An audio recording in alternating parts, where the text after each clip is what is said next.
For this. I'm ready. Everything looks great. Everything is great. It's awesome. It's amazing. I'm just gonna pull out my notes here. Hi guys, what's up? It's Casey Molina, and in this video we're gonna be talking about social activism.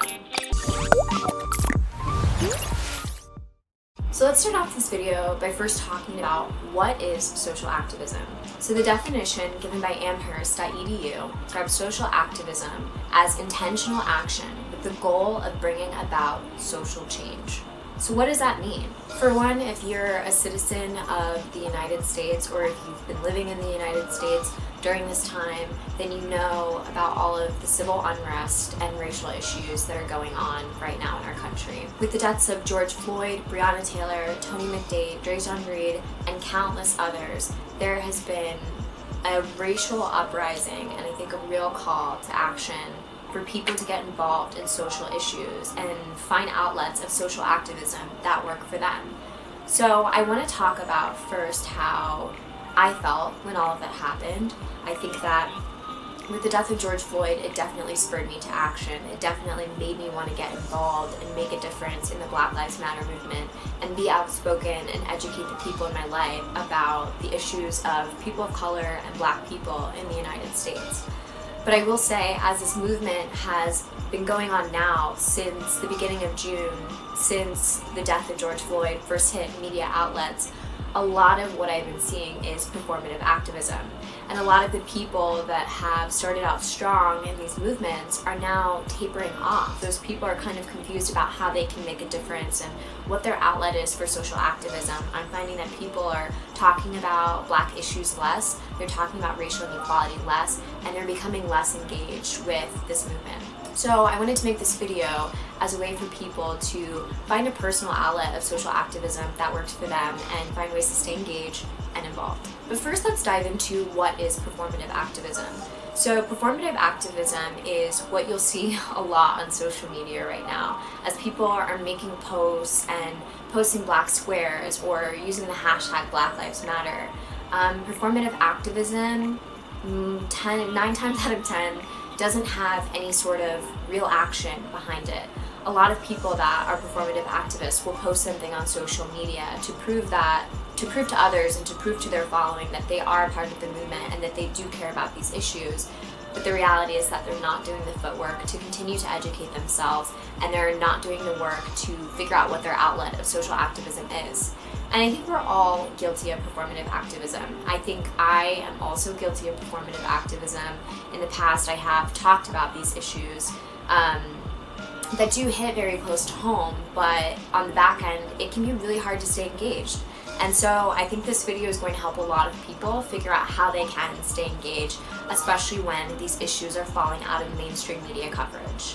A lot of people don't know that there are actually multiple outlets of social activism, and I'm going to talk about 4. So, number 1, the first way I'm going to talk about to be socially active is what's called the citizen. And so the citizen is somebody that really values freedom of speech, they value freedom of action, they value civil rights and civil justice, and they seek to protect the country against extremism. So what we think of as citizens, these are people who try and do right by their neighbors, they try and be involved in their communities and do the things that good citizens are taught to do, and they're taught to uphold democracy the way that our government teaches us to as quote-unquote good citizens. So that's number 1. Number 2 is the reformer. So the reformer is somebody who seeks out or seeks to be socially active through official channels of legislation.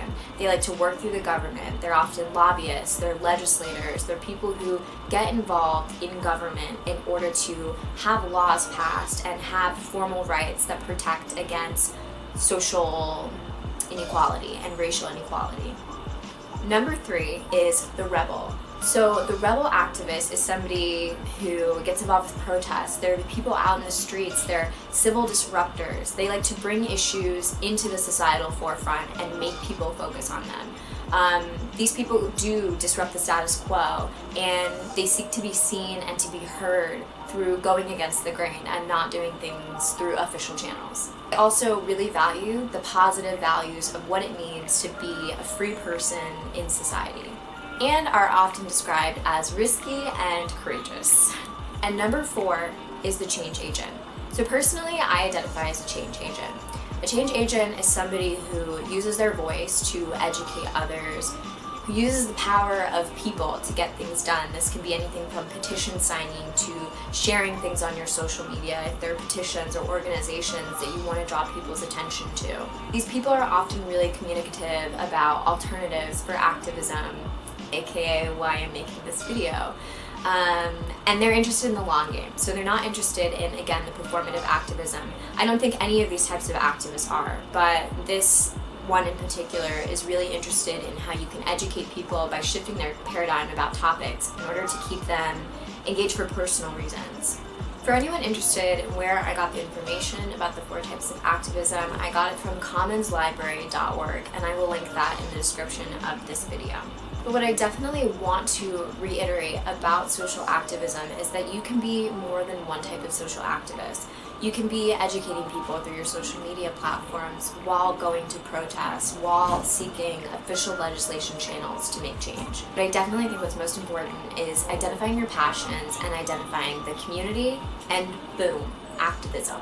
So in this video, I want to outline some tools for you guys, and also myself, so that we can stay socially active and we can identify specifically the areas of passion for each of us that are going to help us stay active in this movement and continue to spread awareness, not only of racial issues in the United States, but the issues that matter to us and how we can seek change and make change. The first tool is going to be obvious to a lot of people, and of course it is social media.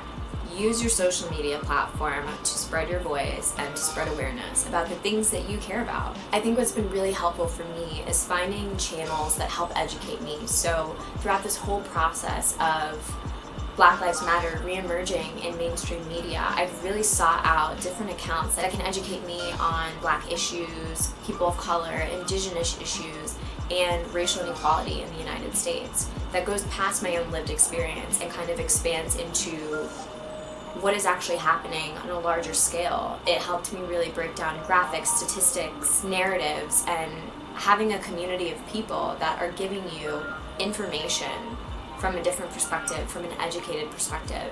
I found that really helpful, and I encourage you all to just seek out those channels, seek out those Instagram accounts on your social media. I think in the same vein, it's important to identify communities that are talking about the things that you're passionate about, are talking about the issues that you're passionate about, so that you can find that community and those people and, in a sense, keep you accountable in your activism. I think this not only gets you plugged in, like I said, it not only keeps you accountable, but it also allows you to form your own opinions about the issues that you care about and to be able to speak in an educated way about the issues that mean a lot to you. I think I have grown exponentially since Black Lives Matter has, again, just re-emerged. I think I've grown a lot in how I've decided to educate myself and be intentional about talking about racial issues and talking about police brutality. I have found so much information. I've found books, I've found documentaries, I've been able to talk about it and really be intentional with researching. And it's changed the way that I look at activism.